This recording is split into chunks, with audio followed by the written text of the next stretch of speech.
यहाँ मृत्यु के बाद भी पुण्य कमाने के 7 आसान और प्रभावी उपाय बताए गए हैं, जिन्हें हमारे शास्त्रों और संतों ने भी मान्यता दी है। पहला, धार्मिक ग्रंथ भेंट करने का पुण्य।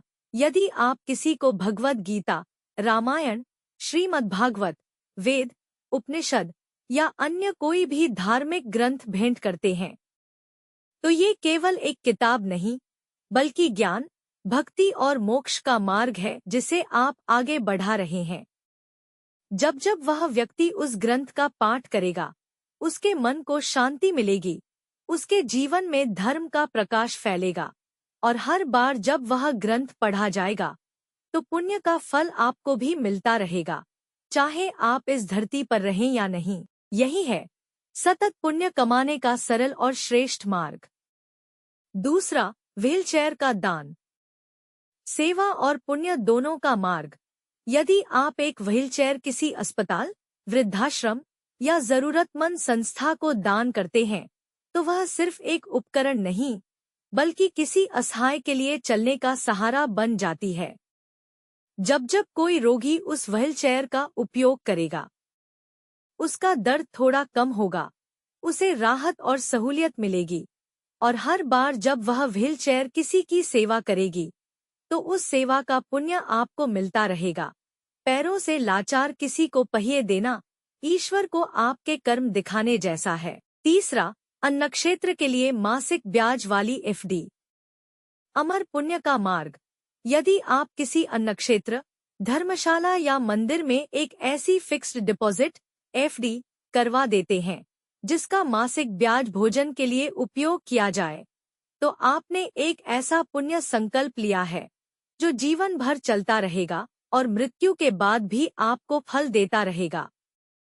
कैसे मिलेगा पुण्य? बार बार जब जब उस एफडी से आने वाले ब्याज से कोई भूखा व्यक्ति भोजन करेगा, जब कोई तीर्थयात्री थकामांदा भोजन पाकर तृप्त होगा, जब कोई गरीब, वृद्ध या बीमार व्यक्ति उस अन्न से जीवन पाएगा, तो हर निवाला जो किसी की थाली में जाएगा, वह आपके पुण्य खाते में जुड़ता रहेगा। सतत अन्नदान, सतत पुण्य संकल्प। अन्नदान से बड़ा कोई दान नहीं, यह हमारे वेद और पुराणों की वाणी है। और जब वह अन्नदान हर महीने बिना रुके स्वचालित रूप से होता रहे, तो यह एक ऐसा पुण्य है जो आपको अमर बना सकता है कर्मों के रूप में। एक बार एफडी करवाओ और हर महीने किसी की भूख मिटाओ, यही असली अमरता है। जहाँ भोजन है, वहाँ भगवान स्वयं उपस्थित रहते हैं और आपको पुण्य देते हैं।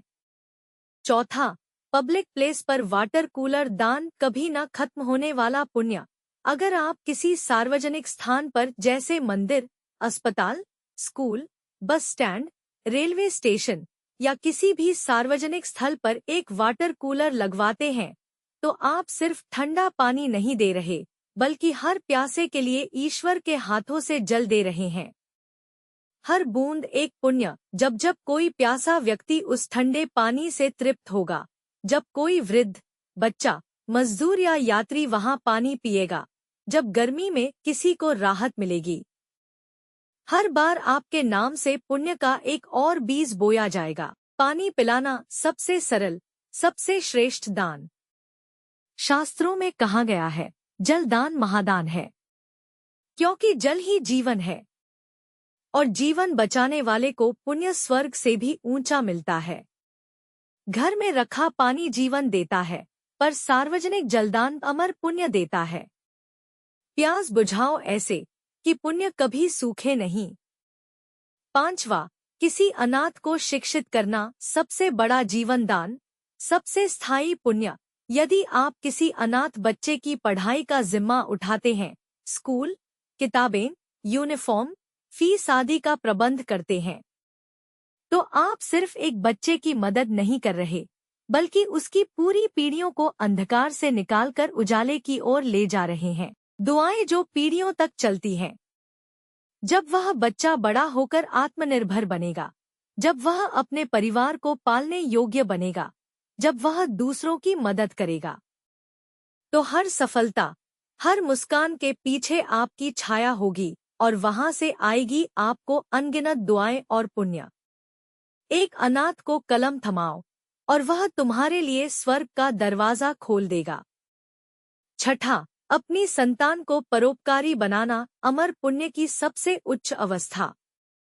यदि आप अपनी संतान को ऐसा संस्कार, ऐसा चरित्र दे पाते हैं कि वह दूसरों की मदद करे, जरूरतमंदों का सहारा बने, धर्म और सेवा का मार्ग अपनाए, तो आप अपने जीवन का सबसे स्थायी और श्रेष्ठ पुण्य अर्जित कर चुके हैं। संस्कारों में छुपा है पुण्य का बीज।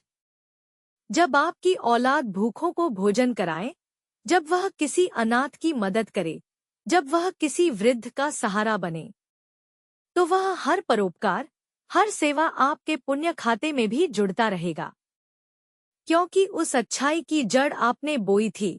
धन छोड़ जाओगे तो वह खत्म हो जाएगा, पर अच्छे संस्कार छोड़ जाओगे तो वह पीढ़ियों तक पुण्य देगा। औलाद को धनवान बनाना आसान है, पर उसे परोपकारी बनाना यही असली संतोष और पुण्य है। सातवां, 11 वृक्ष लगाना जन्मोंजन्म तक पुण्य कमाने का सबसे सरल और श्रेष्ठ उपाय। अगर आप अपने जीवन काल में केवल 11 वृक्ष भी लगाकर उन्हें बड़ा कर देते हैं, तो आपने न केवल धरती की सेवा की, बल्कि अनगिनत जीवों के लिए जीवन का स्रोत तैयार कर दिया। हर वृक्ष एक पुण्य वृक्ष। हर बार जब कोई उस पेड़ की छांव में बैठेगा, जब पक्षी उस पर बसेरा बनाएंगे, जब उसकी छाया, फल, हवा और हरियाली किसी को राहत देगी, तो हर बार वो पुण्य आपके नाम होगा, इस जन्म में भी और आने वाले जन्मों में भी।